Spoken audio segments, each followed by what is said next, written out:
very pleased to welcome our next artist, Begoña Morton. Hello, Begoña.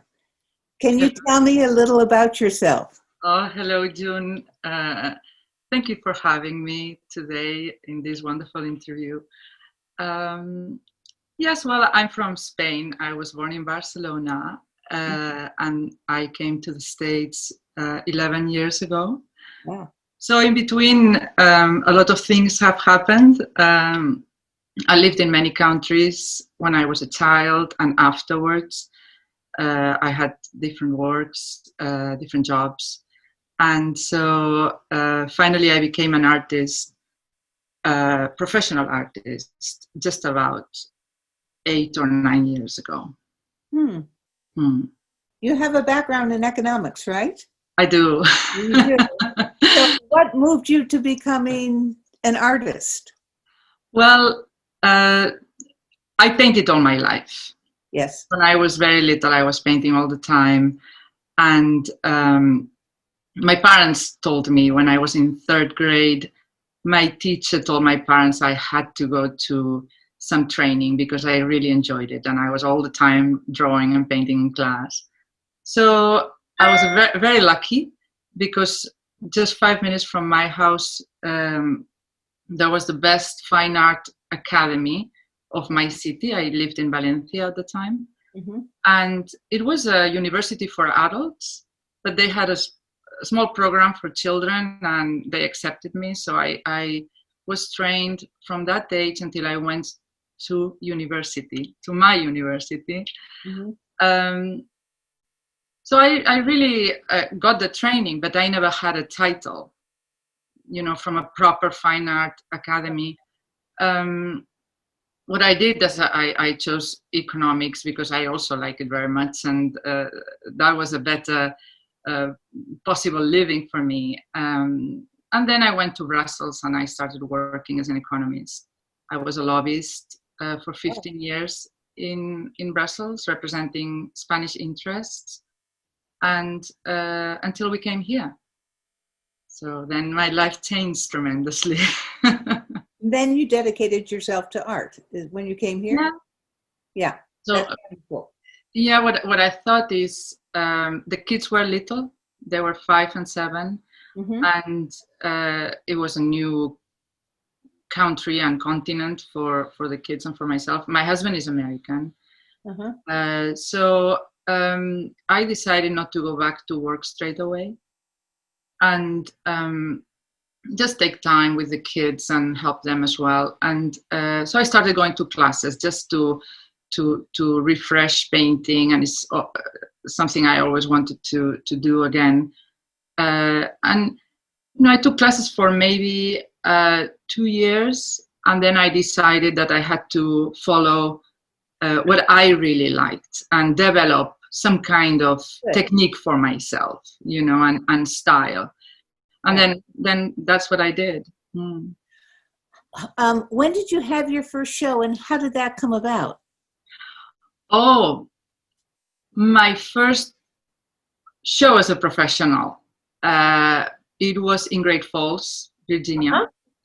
And at the time I was painting flags.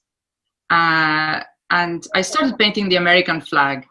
And it was painted with acrylics and mixed media. I used burlap and papers from newspaper and other things. And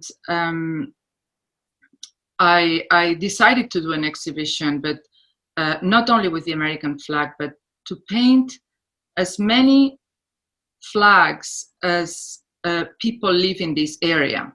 So I made a little research and I find out the 25 nationalities that are living around here between us. And then my decision was to make an exhibition representing these people. So I created an American flag that was going to go on the top, and then the other flag of these people on the bottom. And that one represented one person. So I did 25 of those, and it was very well attended exhibit, and I had a lot of fun, and that I think put me in the map for the local artists. Mm-hmm. Yeah. Well, what a great idea for a show for an international area. Really great idea. Thank you. You work alla prima, right? Yeah. I have to say this is a different approach than I know. And so I'd really be interested in hearing why you do that and what first interested you, and have you talk about that. Yeah, well, I have to say, I worked alla prima during many years. The first years when I decided to stop training, going to a teacher, I joined a movement in America. What is international movement that is called Painting a Day.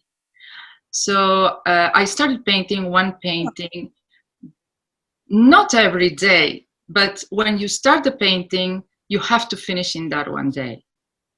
So I painted about 3-4 paintings a week. And that was alla prima, because it was small painting, I could finish it. And that gave me a lot of training. Then I started going to MPA Art Fest with these paintings. And as people were purchasing them, I could buy more materials and then do more. So I created, I think, almost 200 paintings that way. That gave me a lot of training for what I wanted to do. And then when I decided I wanted to go bigger, because those paintings were about 6 by 10 maybe, or by 8. And I decided to go a little bit bigger. Then I needed more time. So then I start a painting, but I don't finish in one day. It takes me these days, a classic painting, it takes me minimum, I would say, 1 week. Okay, so painting, going back to painting, one painting a day. Yeah.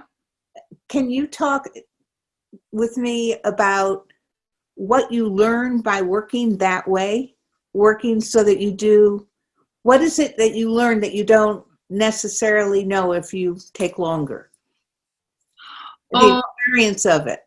Yes, important, very important. When I was studying art here in the area, I was the slowest student in the class. So you know how classes here are, they are for about 9 weeks. So at the end of the week 9, my painting wasn't finished. Everybody else had finished their paintings, and my painting wasn't, because I wanted to keep going and going and perfect it. Right. And that's the reason why I went complete opposite. I had to finish in one day. So my decisions were fast. And I had to be happy with what I had.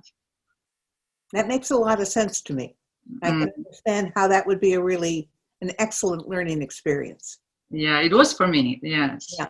So now you're more you have a painting behind you. I have 2. You have 2? Yes, because I'm doing 2 different things these days. One, I continue with my classic oils, as I said, a little bit bigger than before. And the other thing I'm doing is what I call my modern series. And my modern series are bigger paintings. That's my modern series, the big one. And they are, I have mixed media, because I do part of it in acrylics and part of it in oils. Oh, that's interesting. Yes, I came up with this idea because I wanted to create something more than the classics that I was doing. Right. And 2 years ago, when we were in Barcelona, there was an exhibition of Picasso in the Picasso Museum of Barcelona. I have been there, yes. It's a beautiful place. Yeah. So that summer, they had the exhibit called Picasso's Kitchen. So they gathered paintings about his still lifes from all around the world and put it in the museum. So I always go to see what's there. And as I like still lifes, it was amazing to me to see what else people did with it, right? Because I was focusing on classical art, on the Flemish school very much, because I spent 15 years in Brussels. So that gave me also a lot of inspiration, apart from the old masters in Spain as well. Right. But then looking at that, I thought, well, why don't I try to do something a little bit different? And then that summer I didn't paint, but I thought a lot. You know, you keep thinking as an artist, and then coming back. You work when you're not working. Yeah. When you're not working, you think about what else, right? And so coming back, I decided to incorporate the two things, kind of a semi-abstract, but also put my oil painting in it. So this, as an example, if I can show you, both have the subject matter of cherries. Yes. So then these cherries are painted in oil and are kind of more realistic. Right. While the rest of the painting is acrylic and is not as realistic. It's you can see just maybe the form. It's kind of an unfinished. It's not painted. It is painted, but it's muted. Right, it has more gray. There's a lot of contrast between the two areas. Right, so that's what I have. That's exciting. Yeah. Thanks. I've been doing this for 2 years, and I keep doing it. So I'm very interested in the different compositions that I can create, and it's a little bit of storytelling with this. Are those paintings going to be in MPA Art Fest? Yes, they are. They are, both of them. I can show you this one closer because I think you don't get the light. Yes. But this is the other type. Oh, wow. How beautiful. Thank you. So this is a typical of my classic paintings. Yes. So the difference is quite big. Right. I can see the difference. Is there any motto or creed you live by as an artist? Is there anything? I would say I do have several, but important for me is to be true to my roots. I have a family who is both very international, but has a lot of traditions. So I like to keep that. I like to keep that for myself, and I like to keep it for my children. So I work a lot on that, and I think for the paintings also goes with it because of my background and my training and all my inspiration. I like to be true to that, to be original as well. Yes. I don't want to copy anybody or feel like I'm copying. You know, I want to do my thing. Right. And I would say the other thing will be the quality. You know, I want to make pieces that people will cherish forever. Yes. You know, I like when people buy one and then they say, "Oh, I'm going to have this, and I'm going to pass it to my children." That makes me so proud. That I would say that is very important for me. I think that's wonderful, and I can understand that.